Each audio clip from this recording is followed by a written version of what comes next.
Hello, I'm Jake Kelly. Welcome to my channel. As mentioned before, I've been shooting competitively for more than a decade. I've taken numerous classes from practical firearms training in West Virginia. But in all honesty, I'm just an experienced user, not really a trained professional. I make these videos when something happens to me that changes my game in some way, in hopes that others may benefit from my experience. Now, I've always been told that the key to accurate competitive shooting comes back to three things. Front sight, front sight, front sight.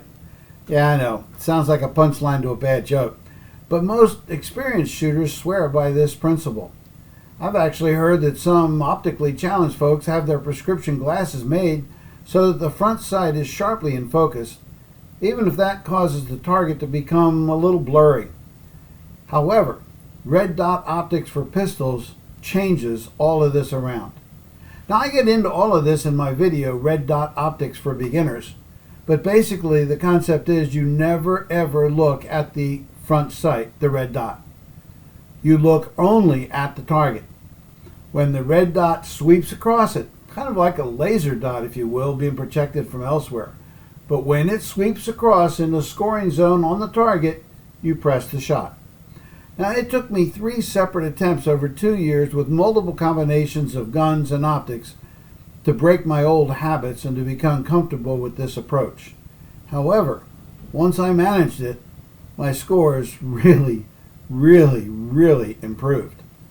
I should note that my experience is with IDPA and GPA, and it might not apply to other disciplines.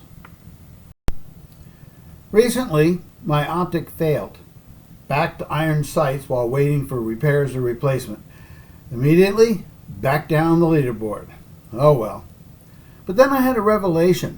My initial problem in shifting to optics was that I kept using them like iron sights.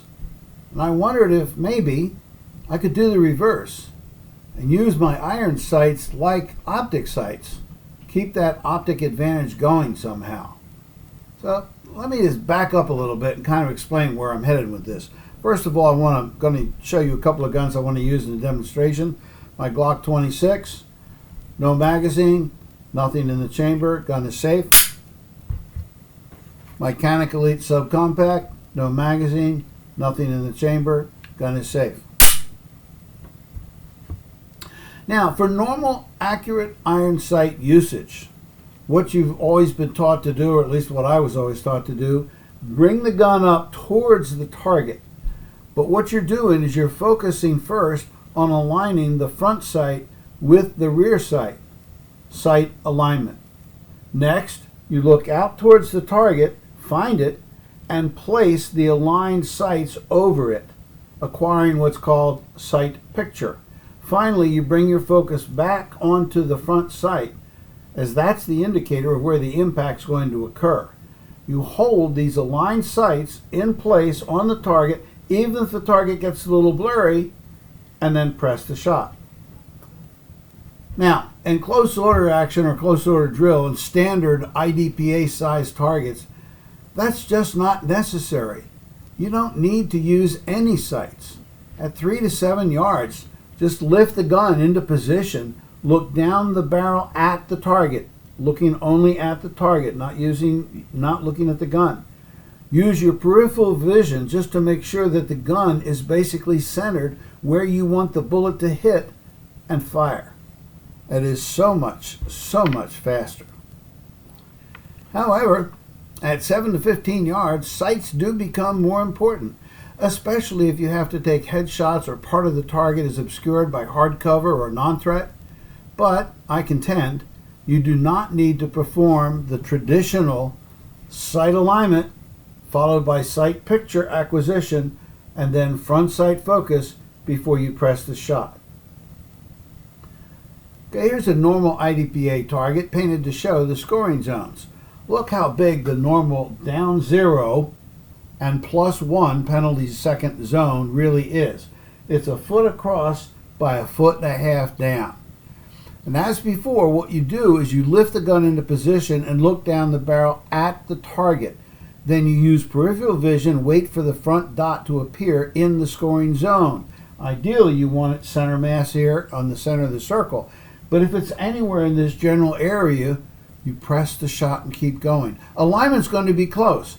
If it's slightly off and you get a couple of ones added to the score, the total that you're going to achieve is still lower than if you perform a traditional sight alignment, sight picture, front sight focus for every shot fired. Now, if you find that the second shot wanders a bit due to recoil, just slow that shot down a tad to allow the front dot to reappear again in your peripheral vision. And when it crosses the scoring zone, press the shot and move on. If you stay with this optic technique, even while using the iron sights, your scores are going to improve, even though it takes a little practice to get used to. Now, let's say the target is further out, say 20, 25 yards. At that point, alignment does become more critical.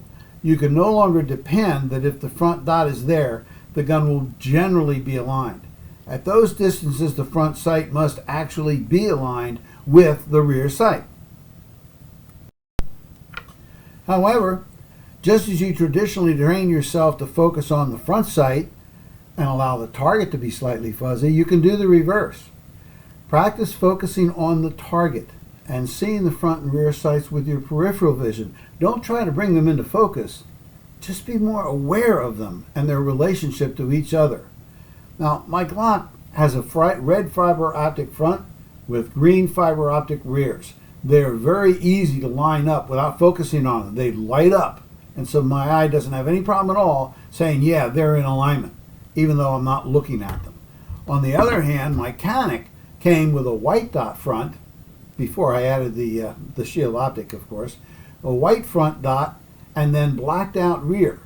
Now, that's not as easy to align with peripheral vision as the Glock, but if the tops of the sights are level, and I can see space on either side of that white dot, then they really are aligned. And I don't have to use a specific focus on the sights to verify that relationship. Target focus, along with sight awareness, using your peripheral vision, can dramatically reduce your stage times. You might not be able to shoot fast enough to make up misses, but you can sure shoot fast enough to make up an occasional +1 that results from this technique. Thank you for watching, and as always, shoot safe.